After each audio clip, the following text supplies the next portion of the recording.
I was reviewing the final blueprint before the presentation when my phone's screen lit up. Don't call anymore. Don't come back. The family has voted. And don't look for Aunt Evelyn. Everything is done. No explanation. No phone call. Just two messages arriving at the exact moment. The $3,200 I had just sent. My mother hadn't even left my account yet. In the empty meeting room, the blueprint was still open in front of me. While somewhere just out of reach, my family was quietly locking every door that used to belong to me. I don't remember when I drove out of the company parking lot. All I knew was that when I finally calmed down, the dashboard in front of me was already showing the street leading back to the suburb where my mother lived. That road was so familiar that every pothole, every streetlight, every white-painted porch of the two-story houses felt like pieces of all 31 years of my life. The childhood Sundays, the winter nights when I ran from the car into the house just to hear my mother call, "Athena, get in quickly, it's cold." The summer afternoons when Dad taught me how to mow the lawn and told me not to let the blade hit Mom's flower roots. They all still lived somewhere in my memory, but the feeling had become such a luxury. When I turned onto the last corner, I slowed down out of habit, not because I was afraid of rushing, but because this used to be the place I always wanted to return to slowly, as if just by driving gently, everything in my life would settle. But today, the slowness only made everything hurt more. In front of my mother's house, 3 cars were parked neatly: Aunt Karen's silver SUV, Uncle Donald's moss green pickup truck, and Calvin's shiny black sedan, the younger brother who, in the past 4 months, had sent me exactly 3 messages, all of which were transfer links for urgent needs. I pulled over across the street, turned off the engine, and sat still for a long moment, listening to the engine cool, like the leftover breath of a day already broken. The golden light in the living room filtered through my mother's familiar lace curtains. And through that lace, I saw shadows moving. Aunt Karen's silhouette tilting her head back as she laughed, Uncle Donald lifting a wine glass as if telling some exciting story. And then I saw Calvin standing with his back to the window, but the watch on his wrist was unmistakable. The brown leather strap had aged. The glass was a little cloudy, the brand logo so old no one in this generation even recognized it. My father had worn it for 20 years before he passed away. He once told me, when I was 14, "When I'm gone someday, you keep this, because only you understand the value of things that don't need to be new." I had kept his words like a silent oath, until 2 years ago when my mother said she wanted to lock it in the safe because she was afraid it might get lost. And I agreed. Turns out, there was no safe at all. Calvin raised his hand to show Aunt Karen something on the watch face, and she smiled and nodded. Just a fleeting moment through a layer of lace. But it made me see clearly what I had been trying to ignore for months. I had been replaced. Not by one person, but by an entire familiar system I once thought would never turn its back on me. A notification appeared on the phone sitting next to the gear shift. It was Calvin's Instagram story. I didn't know why I tapped it. Maybe a part of me still wanted to believe I was just being overly sensitive, but the story opened in an instant, and the words laid over the family photo made my heart skip. "Family is peace, cut out the noise." I looked more closely at the photo. My mother standing right next to Calvin, smiling brightly the way she smiled on her best days, her shoulder touching Aunt Karen's, and Uncle Donald's arm gently wrapped around her back like an affectionate gesture. They were raising their glasses, the warm light reflecting in every glass, cozy and complete, like a perfect American family dinner. And I was sitting alone in the dark of my old car, staring at a moment I clearly no longer belonged to. Over the past 4 months, my mother only called to say things like, "Athena, help me this time. I'm really struggling. I don't know who else to ask." And I, like a programmed reflex since childhood, always said okay. Always opened my banking app instantly. Always hoped that somehow I would be invited back to a table where every seat was filled. But tonight, I didn't see a single seat for me. I opened the car door, stepped out, and stood on the gravel path in my mother's front yard. The spring air was chilly, carrying a faint smell of damp leaves and a bit of barbecue from the neighbor's house. Those scents used to be so familiar I could identify each house with my eyes closed. And yet now, they felt foreign, as if the entire neighborhood had silently agreed to leave me behind. I didn't intend to ring the bell. I just wanted to stand there for a moment, letting my heart catch up to what my eyes had already seen. But when I lifted my head, my mother appeared in the kitchen window. She was laughing at something behind her, then suddenly stopped. Her eyes met mine across the 20 or so steps of distance. In that moment, I hoped she would open the door, or at least look down and ask why I was there.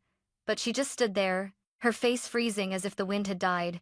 She turned to say something to Calvin, and he walked toward the window, looked down at me, and frowned as if I was disrupting their evening. Then the curtain was pulled closed so gently it was almost polite. The sound of the curtain brushing the window frame felt like a slam, but not loud enough for anyone to hear except me. I took a deep breath and turned away. As I walked toward my car, I glanced across the street and saw Mrs. Middleton standing by her garage door. Holding a trash bag, she looked at me awkwardly, like she had witnessed something she wasn't supposed to see. She used to be my mother's closest friend. We had dinner at her house more times than I could count. She opened her mouth as if to say something, but then stopped, only nodding slightly. The strained smile on her face said more than any words.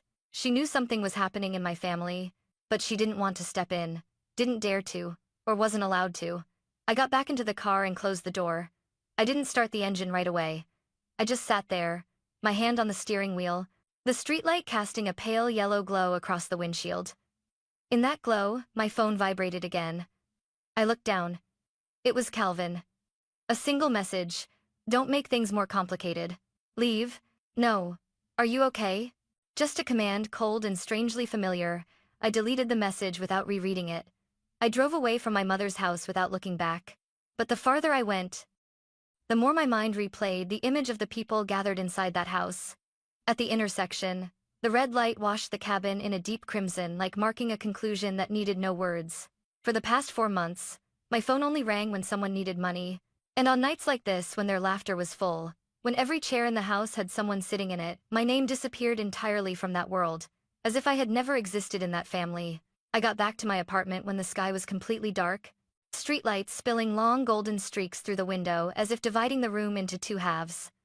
One familiar, one foreign. I kicked off my shoes, hung up my coat, and let my bag fall onto the sofa, without bothering to turn on the lights. The small apartment was always quiet, but tonight every sound seemed to echo faintly, like the distance between me and my family was seeping into every wall. My phone was still on the table, its black screen reflecting a blurred outline of my face. That dim reflection made me want to lean down, turn it off, and forget everything. But a notification popped up. Facebook, you have a new tag suggestion. I wasn't in the mood, but my fingers still swiped instinctively, like an old habit I hadn't broken. The family group page, Adam's Family Circle, appeared first. The cover photo was a picture of my mother, smiling brightly beside last year's Christmas tree, the photo I took during the last time I came to help her decorate the house before the holidays. But right below it, the events section displayed a long list, small square boxes stacked tightly by date. I leaned closer to the screen. Those events weren't new. They had been created months ago. I just had never seen them. No one tagged me. No one sent me an invitation. No one messaged me. Not even Athena, are you free? I opened the most recent event, a photo of the late summer barbecue, Calvin standing next to Mom, holding a plate of grilled meat, Aunt Karen with a bouquet of sunflowers, Uncle Donald raising his beer glass. A model family photo. I wasn't in it. Of course I wasn't, but what stopped me wasn't my absence, it was a comment below from my mother. Thank you, Calvin, for paying the photographer fee last week. The service was wonderful. I frowned. Calvin had never spent his own money on anything like that, even when Mom told me to pitch in because Calvin was struggling. I believed her without a single doubt, so that comment felt like a slow but certain needle. I tapped into the previous event, Aunt Karen's birthday. A photo of a long dinner table decorated with white baby's breath. A full buffet spread. Everyone celebrating, raising glasses. I wasn't there, but the note under the photo was so familiar that I had to pause and exhale. Thank you, Athena, for helping cover the floral decorator's bill. Saved the whole family. I read it again and again. Athena. That was my name. But I never knew I had helped with anything for this party. I opened my banking app. The transaction history scrolled down like an old tape. A transfer of $420 for urgent flower payment, another $780 for roof cleaning service, a $350 electrical repair. On the exact day the family posted barbecue pictures in the backyard, I scrolled deeper, catering $1,250. Right in the week, Mom posted an album titled Autumn Celebration, where everyone wore earth-tone sweaters and sat around a fire pit smiling like they were filming a marshmallow commercial. A warm world with no place for me. But my money had a central role in every behind-the-scenes invoice. I set my phone down on the table. A feeling rose inside me, neither anger nor sadness, more like hearing something crack softly, not loud enough to startle anyone else, but enough to make this quiet room sink just a little. I opened my laptop, launched the browser, a reflex I had whenever I needed to see things under clearer light. A notification popped up in the corner. Your mother added a new photo to Adam's family circle. I clicked it open. The moment, just a simple picture of the family smiling beside a golden apple pie, felt like someone was closing a door right in front of me. Then I scrolled down, looking at older posts. Every event, every gathering, every comment passed by like puzzle pieces illuminating something I had been trying to ignore for months. Not a single photo from the entire past year had me in it. Not a single comment asked why I was absent. Not a single reminder that I used to be the person who never missed a family dinner. I scrolled to the 12th event, a New Year gathering with the theme, Family is Everything. In the thank you note, Mom wrote, "It's all settled. Everything has been taken care of. Good thing the whole family sticks together." Another notification appeared on Messenger. "Mom is sharing a memory with you." I opened it. Mom sent an 8-year-old photo me in my graduation gown, holding my architecture degree. Under the photo, she wrote, "The day I was the proudest." A few seconds later, another message arrived with a heart emoji. It was an old message. Something Facebook had resurfaced as a "just because" memory suggestion. But now, the woman in that picture seemed to exist only in Facebook memories, not in the reality of our family anymore. I stood up, turned on the kitchen light, and set the kettle to boil, a habit that usually helped me slow my thoughts and sort everything back into place. But tonight, the whistle of the kettle sounded like something pushing me further away instead of grounding me. I opened the cabinet, grabbed a glass, poured in the hot water, and leaned against the counter. The scent of old wood mixing with the rising steam warmed the air a little, but the warmth only touched the surface. Inside, everything felt still too still to grasp. I returned to the table and looked at the numbers in the banking app. The total transfers over 12 months, more than $20,000. An amount that could have changed my life or at least helped me fix this little apartment so it wouldn't leak whenever it rained hard. But instead, that money had disappeared into parties I wasn't invited to, into smiles I didn't belong to, into a family that decided to keep the wheel turning without needing me present. I let out a quiet laugh. I didn't know how to react to the truth laid out in front of me.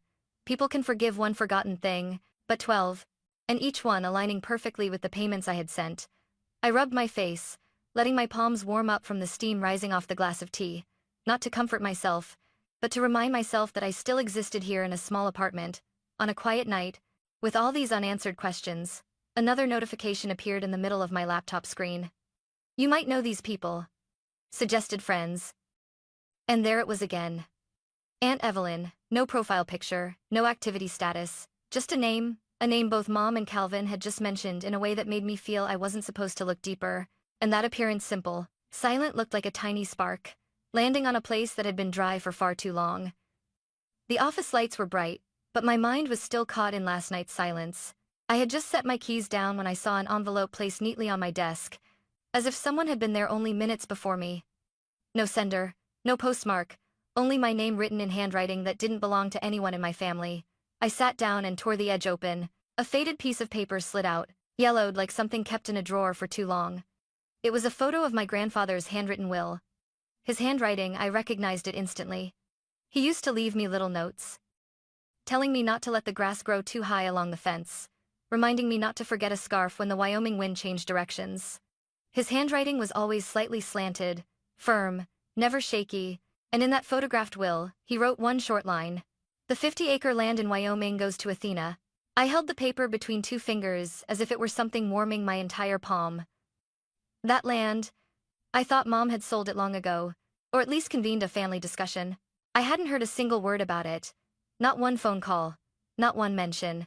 There was another slip of paper in the envelope, folded in half, thin, old. The handwriting was so familiar I had to hold my breath for a second.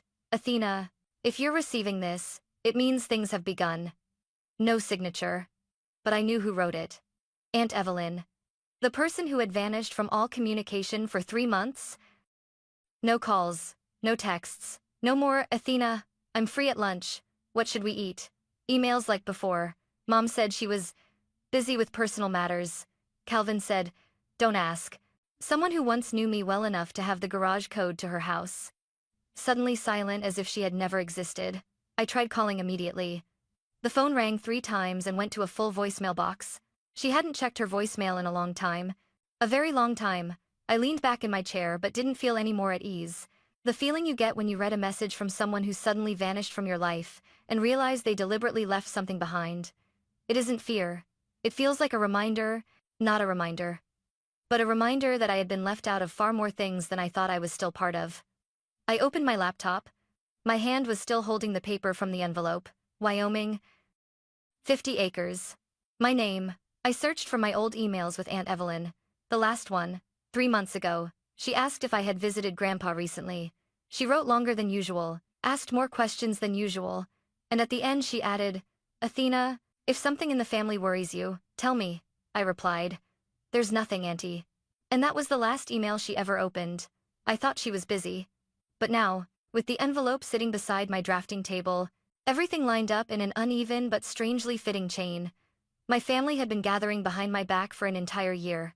Mom disappeared from everything that wasn't about money. Calvin wore the watch Dad left for me. And now, Grandpa's will resurfaced at this exact moment. In this exact way, I stared at the envelope so long I forgot the sound of the photocopier running behind me. The folds on the envelope, the tiny creases, the faint smudged ink at the corner looked like someone had held it for a long time before setting it down. Not someone impatient. Someone debating whether they should send it at all. Before someone else stopped them, I grabbed my phone and tried calling Aunt Evelyn again. The phone rang once and cut off. It wasn't a lost signal. Someone had turned off the phone the moment they saw my name. I set the phone on the desk and exhaled. Not hard. Not deep. Just enough for the paper on the desk to shift slightly with my breath. I looked at the photo of the will again. The signature, the handwriting, the way he wrote my name without missing a single stroke. If he had been well enough to handwrite the will like that, then why did my family say he couldn't sign anything anymore? Why did Mom say all paperwork since last year was handled by me? Why did Calvin say he forgets everything now? Talking to him is pointless. I didn't like asking questions, but this envelope wasn't going to let me avoid them anymore. A coworker tapped on the office glass and waved. I smiled back. None of them knew that under the desk, between the blueprints, there was something that had just changed the way I looked at my entire family.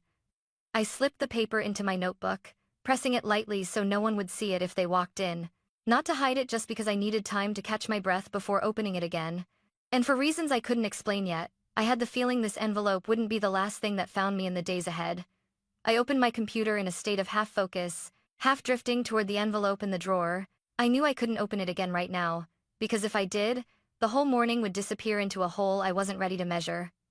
I needed time, at least until my hands no longer felt like they were holding evidence that had fallen out of a family box sealed 10 years ago. I launched my browser, about to open the blueprint file when a small notification appeared in the corner of the screen.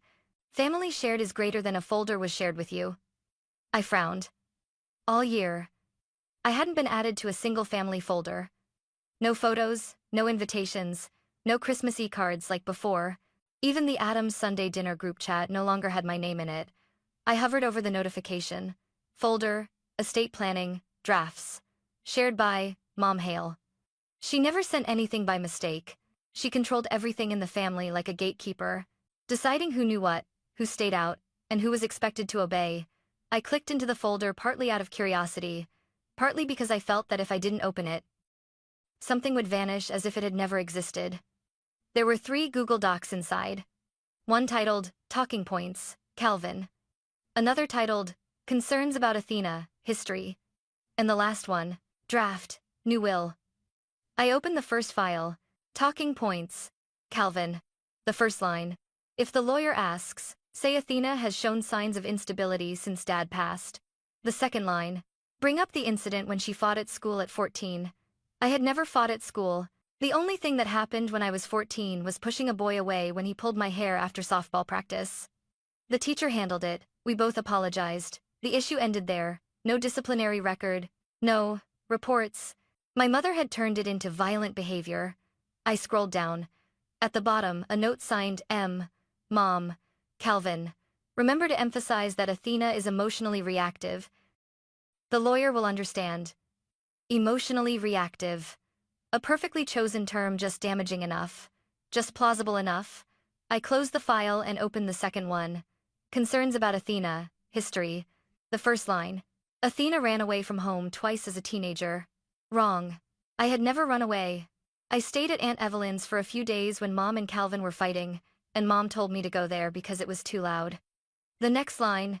Recently showing signs of emotional instability, difficulty focusing, overreactive behavior. I stared at the words like the person who wrote them had never sat in the same quiet room with me. I scrolled to the bottom. Mom had written, "If necessary, I can ask our family doctor to confirm Athena has had anxiety symptoms." I pressed my palm on the desk, holding it there so I wouldn't slam the keyboard. This wasn't simple fabrication anymore. This was constructing a false record, building a different version of me. A weaker one, unstable, unreliable. Someone who could easily be labeled unfit for inheritance. I opened the third file. Draft. New will. This one was longer. Scattered comments filled the margins, mostly from Mom and Calvin. I skimmed through, each line heating my palms.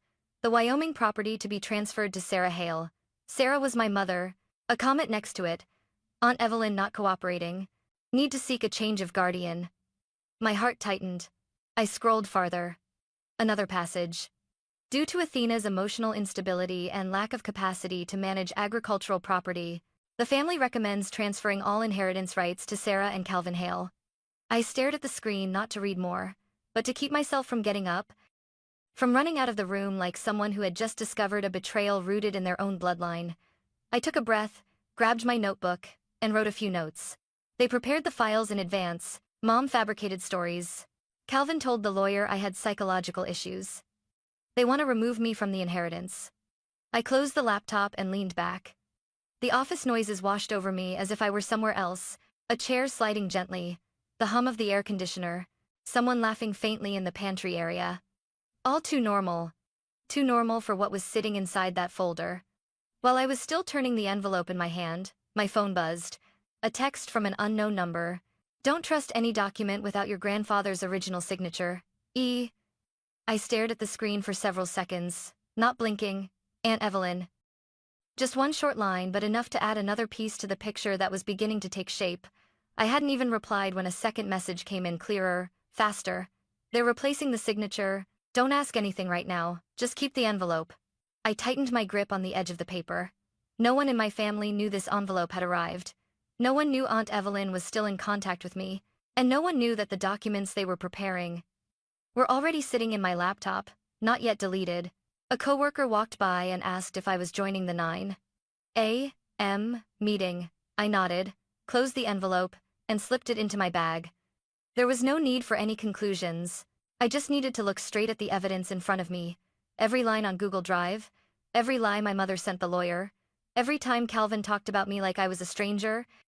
Someone in my family had been building an entire story to cut me out of the inheritance, and Aunt Evelyn had known it for a long time. The morning meeting passed as if I were sitting inside a thick glass room, every sound coming through, muffled. My coworkers talked. Blueprints were projected on the screen. The team lead discussed progress. It was all just distant echoes. When the screen went dark, I realized I'd been gripping my pen so tightly that red marks had formed on my fingers. No one noticed, or maybe they were polite enough not to ask. I gathered my documents, said a quiet goodbye, and left the room before anyone could invite me to lunch. I walked straight to the parking lot. The feeling inside me was like standing before a door about to open, but not knowing what would come out of it. On the way to my car, I called Alex. We had broken up 2 years ago. No drama. No fights. Just an ending because his job changed and I was too busy to maintain something that no longer aligned. But Alex had always been honest, kind, and most importantly, he was a financial investigator for a private firm. If anyone could look through that mess of files and tell me what was really happening behind my back, it was Alex.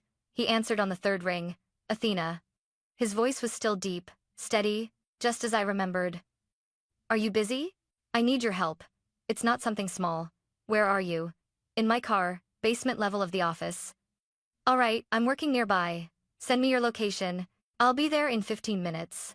Alex arrived in exactly 14. He tapped lightly on the passenger window before opening the door. Same gray coat, hair slicked back, eyes scanning everything before sitting down. Habit of someone who investigates for a living. What's going on? I showed him the envelope first, then the photo of the will, then opened my laptop to display the Google Drive folder my mother had accidentally shared.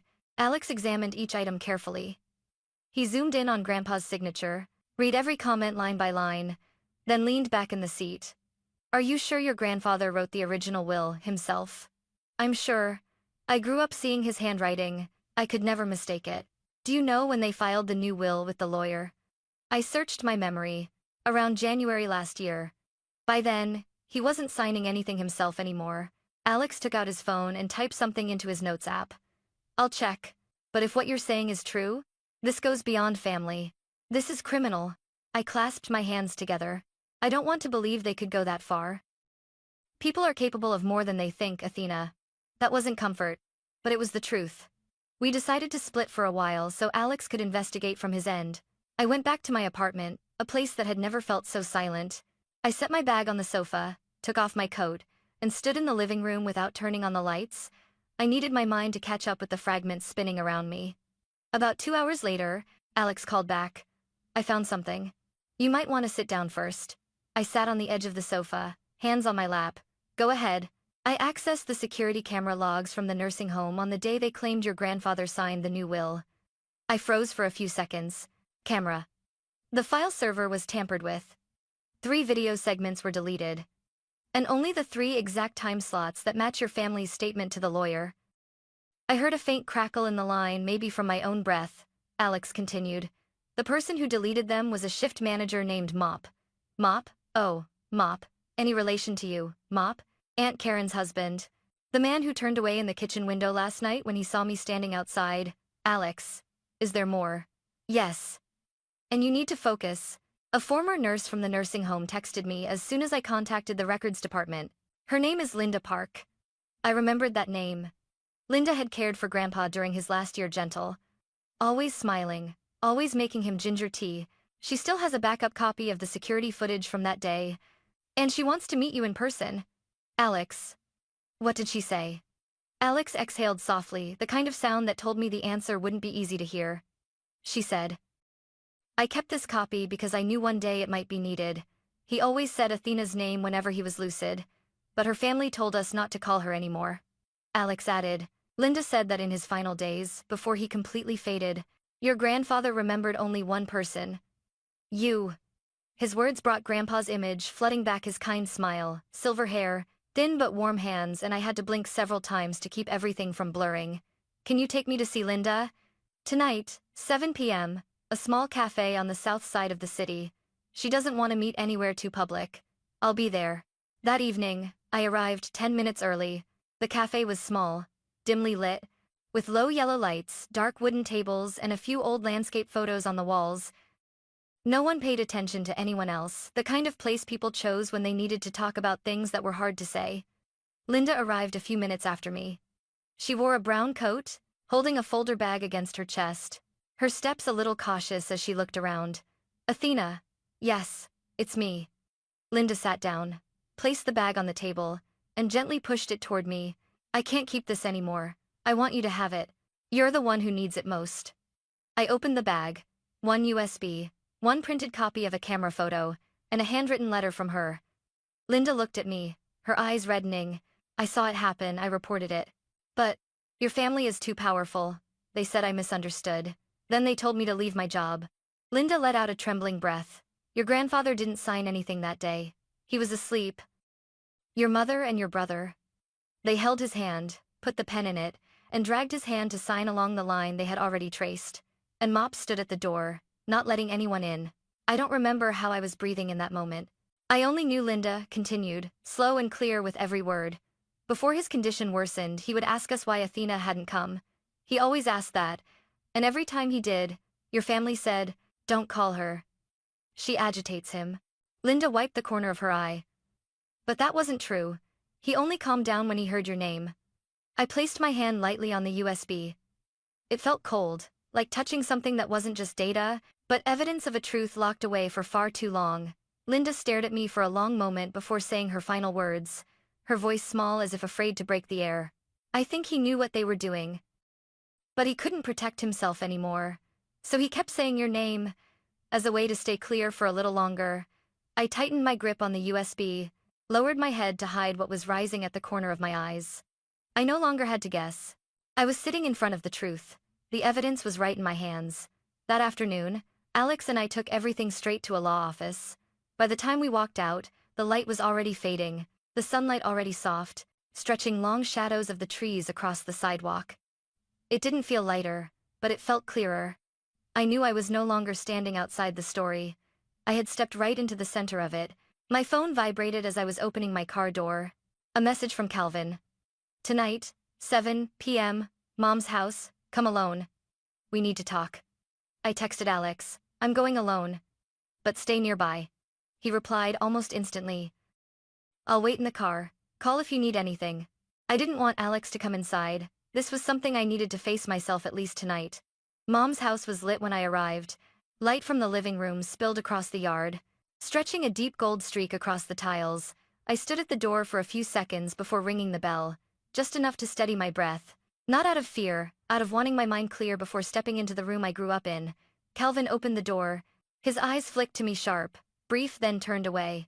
Inside, Mom stood in the middle of the living room, arms crossed, her expression pulled tight like someone who had waited too long and no longer had patience. Aunt Karen and Uncle Donald sat at the edge of the sofa, and Mop leaned against the kitchen doorway, staring at the floor. No one said hello. Mom walked to the table, picked up a thick envelope and placed it in front of me. Athena, I don't want this to go too far. This is the best path for everyone. $30,000. Take it and we stop here. Calvin cut in. You're not going to win. This will only make everyone more tired. I took my phone from my pocket and set it on the table. Tired. Then watch this first. I played the video Linda had given me, no captions, no speeding up, just the real-time clip. The pale blue glow of the screen reflected across their faces. Grandpa asleep, the pen placed in his hand, Mom holding his wrist at the right angle, Calvin dragging his hand along the line they had drawn, and Mop blocking the door. Calvin leaned forward slightly, as if trying to see more clearly. Aunt Karen clasped her hands together, squeezing, then releasing. Uncle Donald stood halfway up, then sat back down. Mop stared at his shoes. Mom kept her hands at the edge of the table, the knuckles whitening just enough to see. When the video ended, the living room felt stripped bare in a silence I had never heard in that house before. I turned off the screen, took the USB from my coat pocket, and set it beside the phone. The soft tap of metal on wood made Aunt Karen flinch and glance down. I picked up the USB again, held it tight, then slipped it into my pocket. Mom reached out toward me. Not clear whether she meant to take the phone, hold my hand, or stop me, but her hand froze in midair, then lowered slowly, just enough to show she had just lost the familiar balance she always relied on. I looked at all of them, one by one, and said, did everyone really think only Mom knew how to keep important documents? The next morning, the city felt unusually quiet. I left my place with a thin folder and the coat I always wore. Alex texted, I'm on the first floor, come straight in. The Peterson Law Office sat in a red brick building with thick glass doors and cold handles. The lobby was empty, smelling of new paper and coffee. Alex leaned against the wall, gray coat half-buttoned, eyes scanning the corners before nodding. Nurse Linda sat on the long bench, holding a pale blue folder. When she saw me, she simply rested her hand on top of it as if to say, everything's here. The federal signature expert, Grant Wilcox, arrived on time, leather briefcase locked tight. Officer Martinez from the Elder Fraud Task Force walked in next, his badge modestly tucked under his coat. We sat on one side of the conference table. Morning light slid through the window, falling in a thin strip across the wooden surface. The door opened exactly at 8. Mom entered first, minimalist outfit, hair neatly brushed. Calvin followed, crisp white shirt, phone never leaving his hand. Aunt Karen and Uncle Donald chose seats beside each other. Mop pulled his shoulders in as he passed Linda, then looked away. Attorney Peterson placed a stack of documents on the leather pad, adjusted his glasses. Let's begin. He turned to the will, submitted 3 months earlier. The only sound for the first few minutes was paper touching the table. I kept my hand on my coat pocket, feeling the edge of the USB. Peterson looked toward Wilcox. Your findings. Wilcox opened his briefcase, took out a printed report, the pages tabbed with color markers. His voice was steady, clear. I compared the signature on the new will with 94 signature samples from Robert Hale over 15 years, including his reduced motor function period. The stroke pressure in the new will is unnaturally consistent. The slant angle and pen lift points do not match Parkinson's stage 3. This signature was not executed by him. Calvin lifted himself halfway out of his seat, eyes scanning the report as if searching for a loophole. Mom clenched her hands under the table. Her knuckles showed through the skin. I connected my phone to the wall monitor. The nursing home video lit the screen. Grainy picture, pale hospital light, Grandpa lying on his side, eyes closed, a frail hand resting on the blanket, another hand lifting his wrist, placing the pen. The wrist guided along the pre-drawn line. The paper held firmly, someone blocking the doorway. No narration, only the faint buzz of the speaker. Linda set her blue folder down, opening it. That day, he had already been declared unable to sign any legal document. Before things got worse, he had moments of clarity, and each time he asked, "Is Athena coming?" She swallowed, then added, 15 years ago, something similar happened to his wife. No one reported it, everything just disappeared. Officer Martinez pulled a stack of yellow papers from her folder. The Elder Fraud Task Force has issued a temporary hold for questioning regarding forgery, exploitation of an incapacitated person, and collusion to misappropriate assets. Helen Hale, Calvin Hale, and Mop Smith, please come with us. Chairs scraped across the floor in sharp notes.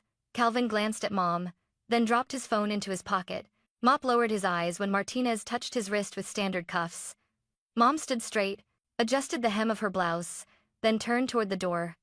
Before crossing the threshold, she looked back at me, a short, cold stare, sharp as glass. The door closed. The conference room was left with the hum of the air system and the smell of paper and ink. Mr. Peterson gathered the documents into a stack, but instead of setting them down, he opened another folder, older paper, edges wrinkled. He slid it toward me. These documents arrived at my office 3 weeks ago. Sender, Evelyn Hale, please look at the first page. My aunt's name on the label made my chest tighten. I opened it. Familiar handwriting appeared, the firm strokes, the slightly faded ink in certain loops, my grandfather's handwriting. Not a photocopy. The original, Mr. Peterson spoke softly. Evelyn submitted it as the former legal guardian. This is the last will he wrote himself. Before his major decline, I read the first lines. My heartbeat changed with every word. The estate wasn't just the Wyoming land. There was a trust that had never been mentioned. A transfer list of shares from a local agricultural company, and a clause restricting heirs from interfering if there was a conflict of interest. At the bottom of the page was a short note. Evelyn holds vault envelope number 3. Athena opens when needed. Alex leaned slightly to see. There's an envelope number and a vault code. Peterson added. The safe deposit box is at Frost and Bailey Bank, Cheyenne Branch. Evelyn registered co-guardianship with him right before his decline. Linda tightened her grip on her bag, speaking softly. I heard them mention the vault. That was when they changed the primary contact at the nursing home, switched it to immediate family. The name wasn't Evelyn. I looked up. Whose name? Sarah Hale, Linda answered, looking straight at me. Peterson pulled a small sheet from the folder. This is the emergency contact change form. The signature for family representative is Sarah Hale. The date matches when the forged will was submitted. Martinez wrote quickly in her notebook. I'll request an order to secure the vault. No one touches it until we arrive. The door swung open. Peterson's secretary stepped in and handed him a gray envelope. Internal courier delivery. Just arrived. He tore the edge and pulled out a small slip of paper. Handwriting rushed. Don't trust the copies. Check the moss-colored envelope in vault number 3. E. I touched the corner of the slip. The E had a trailing downstroke the way my aunt always wrote when hurried. Peterson turned to Martinez. We need the order today. I'm requesting the preservation order now, Martinez replied, sending a series of short messages. Alex sat up straighter. I have someone in Cheyenne. They're a few blocks from Frost and Bailey. They just need the order. Linda opened her bag and placed 2 more photo envelopes on the table. Photos of the patient room on a different day, pages from the shift logbook, and the medical certification of incapacity to sign, stamped by the physician. She said, these were signed before the new will appeared. The timeline matches. Peterson laid the photos in a row, each space the width of a finger. He didn't speak, just followed the sequence. The pattern was unmistakable. Incapacity confirmed, contact changed, forged will submitted, camera hours deleted, personal belongings moved to a private storage unit. I pointed to the storage slip. Storage 4B recipient, CH, Calvin Hale, Alex read. The temperature in the room changed literally. Martinez snapped her notebook shut. Where is storage 4B? Peterson pointed to a map of the nursing home's auxiliary building included in the file, a row of storage units along the side, roll-up doors, separate cameras.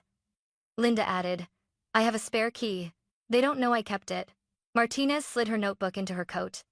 After the bank, we go to the storage unit.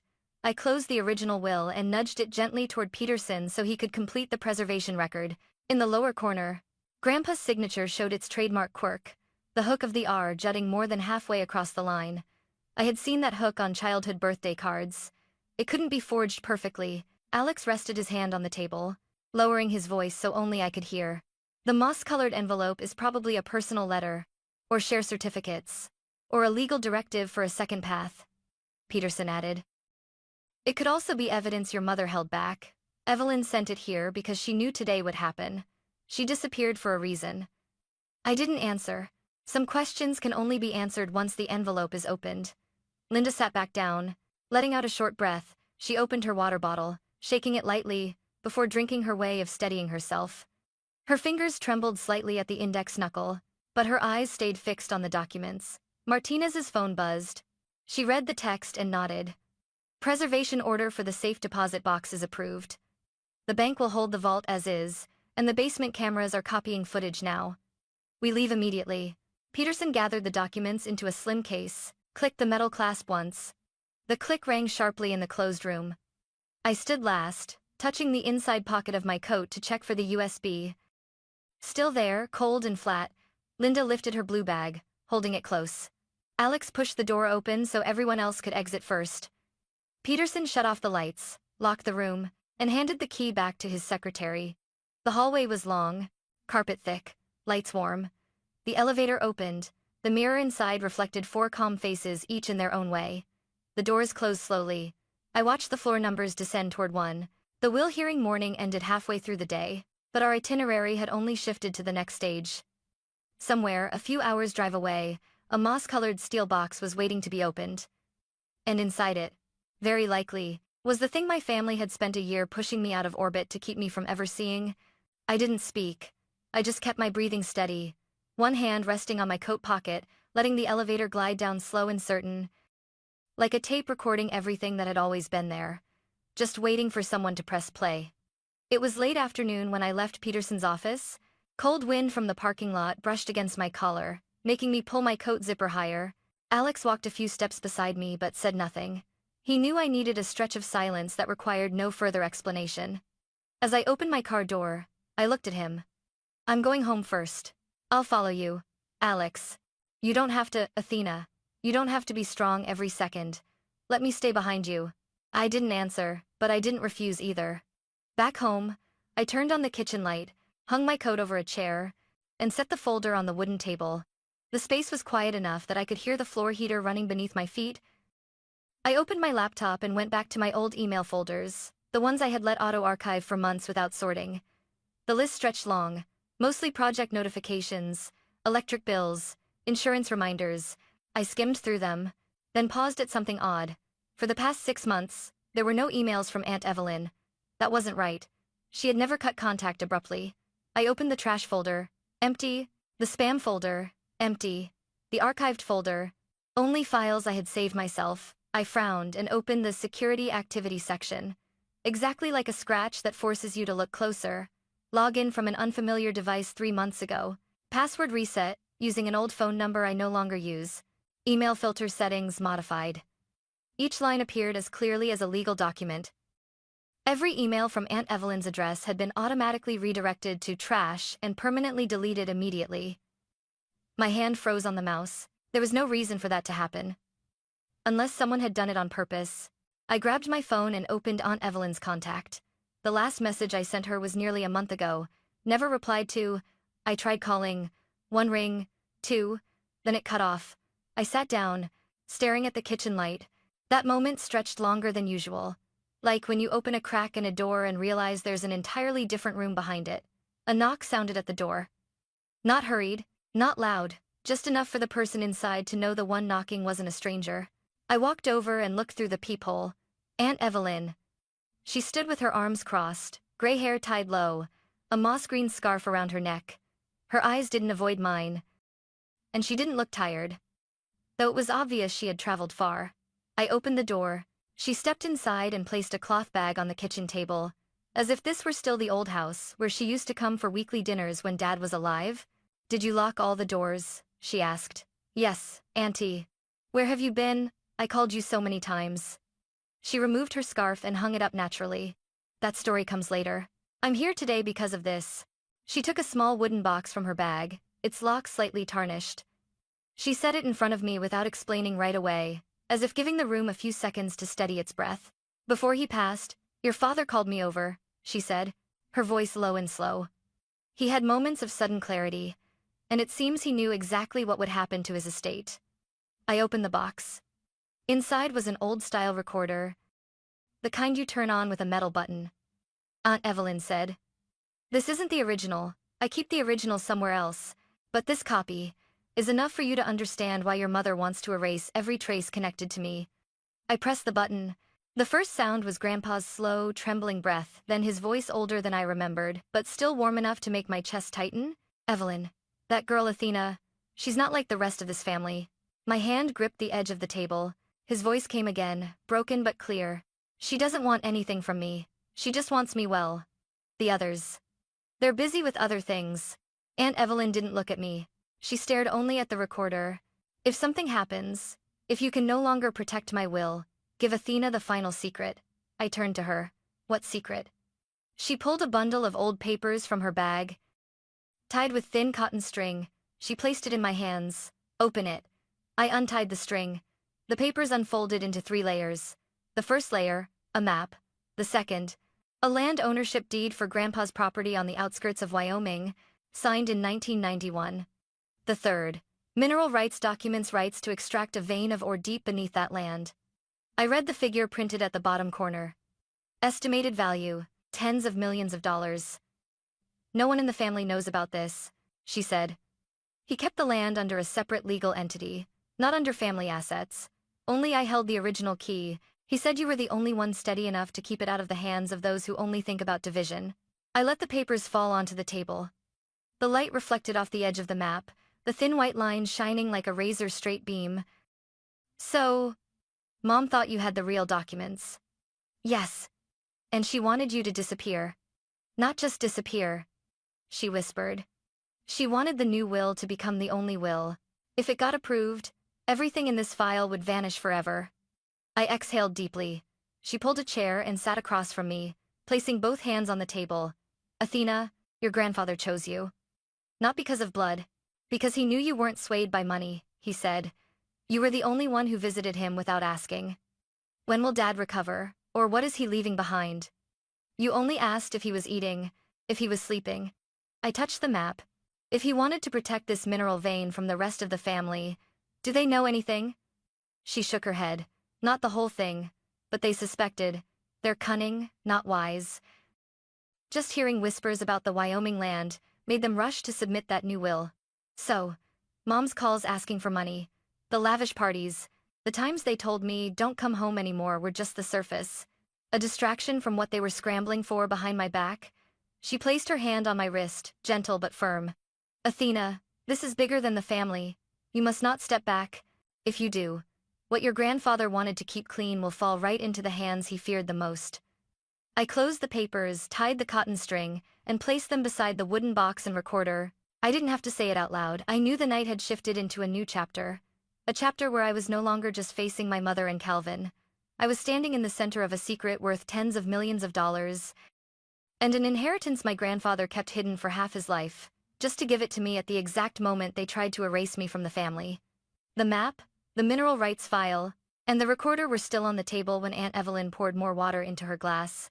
More than an hour had passed since she appeared at my door, yet the apartment still held the same heavy atmosphere as if we were sitting inside a room full of shadows that no one wanted to carry any longer.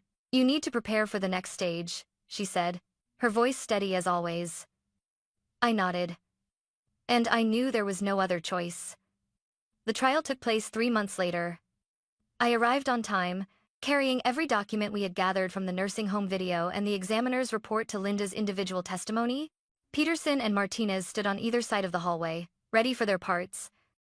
Mom entered the courtroom in a gray prison uniform, wrists still marked from the cuffs. She didn't look at me. Calvin stood a few steps away from her, his face far more hollow than during the will meeting, and Mop, escorted in last, looked away whenever anyone's eyes met his. No one spoke while the judge read the charges. At the stand, she looked over the thick file, then shifted her gaze to the gallery, her voice crisp with each word. These actions not only violate the law, they strip dignity from an elderly individual and cause harm far beyond financial value. The court delivers its ruling. I sat still. No prayers, no expectations. Mom received her sentence first. Her hand trembled once as the cuffs locked. Calvin didn't argue. He only closed his eyes when the judge read his name. Mop kept his head bowed through the entire reading, his shoulders collapsing the moment the officers touched him to lead him out. The weight in the courtroom lifted a little once they were gone, but it wasn't joy, just the feeling of a door finally closed, unable to be reopened. A few weeks later, I drove to Wyoming with Aunt Evelyn. The cross-state road felt endless, but she didn't seem tired. The cold wind swallowed sound, and when the car turned onto the dirt path leading to Grandpa's old ranch, I understood why he held onto this place for so long. The wooden house stood quiet in the vast field, the gray shingles covered in the dust of time, dark window frames, dry vines clinging along the siding, as if one light touch would make the dust fall in thin layers. We said nothing as we stepped inside. The wooden floor creaked softly beneath us, the smell of dried pine and old winter air still lingering. She set her bag on the long dining table, her eyes sweeping the room as if searching for the echoes of moments she once lived here. "He used to sit over there," she said, pointing to the chair near the window. "In the mornings, the sunlight hit his notebook exactly right. He loved that." I walked over and ran my hand across the table. The dust was there but thin. Someone had cleaned the place not long ago. She looked at me. "Not your mother, someone else?" I didn't guess. I just silently opened the window. Cold wind blew in, carrying the smell of damp earth and wild grass. In my grandfather's old bedroom, we found the wooden cabinet with a lock that my aunt mentioned. I touched the keyhole for a long moment, then pulled the small metal key from my coat pocket. The lock clicked open, the metal clashing sharply in the quiet room. Inside the cabinet were fewer things than I expected: a weathered wooden box, an old sealed envelope, and several small notebooks, tied with twine. I opened the wooden box first. Inside was a letter folded into quarters. The paper had yellowed, the fold lines slightly frayed. In the upper left corner was a familiar note: Athena. I sat on the edge of the bed and unfolded the letter slowly. My grandfather's voice seemed to rise the moment I read the first line. "Athena, if you're reading this letter, it means everything has gone to the right person. I just want you to know, family isn't the people who share your blood, it's the people who share your heart." Aunt Evelyn turned away for a few seconds, maybe to hide her reddened eyes. I kept reading, each sentence pulling me back to those afternoons he sat under the birch trees in the yard. "No matter what happens, don't let anyone without honesty touch this land. It belongs to the one who understands the value of kindness. And that person is you." I placed the letter on my knee and took a deep breath, not to hold back tears but to keep a steady rhythm. In the afternoon we stepped outside. From the porch, the Wyoming fields stretched all the way to the horizon. The wind was strong, bending layers of grass in one direction, curling them into waves. The last sunlight of the day touched each blade, tinting everything a pale gold like brushed metal. Aunt Evelyn stood beside me, arms crossed, her coat lifting in the wind. "You know," she said without turning her head, "your grandfather never believed the rest of the family understood what land truly means. People only see money, but he saw memories, and he believed you understood that." I rested my hand on the wooden railing. The land before us was so vast it made a person feel smaller than usual, yet stronger in a different way. "I'll keep it exactly as he wanted," I said.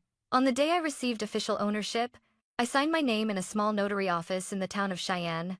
Peterson sent the final documents from his office in Denver. Martinez texted to say other victims from the nursing home had been rescued after the expanded investigation.